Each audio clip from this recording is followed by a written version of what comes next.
মৰিয়নি থানাত বৰ্তমান উত্তপ্ত পৰিস্থিতি। পুৱা অৰ্ধ উলংগ অৱস্থাত উদ্ধাৰ হৈছিল এজন যুৱকৰ মৃতদেহ।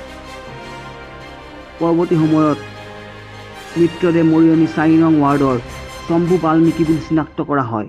শম্ভু বাল্মীকি পৰিয়ালৰ অভিযোগ, মৰিয়নি সুভাষ মৈদান সমীপৰ প্ৰদীপ সিং নামৰ এগৰাকী লোকে পুত্ৰ আৰু পত্নীৰ সহায়ত সুভাষ বাল্মীকিক নিজ ঘৰত হত্যা কৰি ডকলঙীয়া ইটাভাটা পথত পেলাই দিয়ে।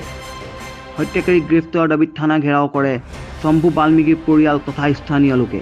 ইতিমধ্যে যোৰহাট আৰক্ষীয়ে মোবাইল ট্ৰেক কৰি হত্যাকাৰী প্ৰদীপ সিঙক ডিমাপুৰ অভিমুখী গৈ থকা সময়ত খটখটি আৰক্ষীৰ সহযোগত খটখটিত আটক কৰিবলৈ সক্ষম হয়।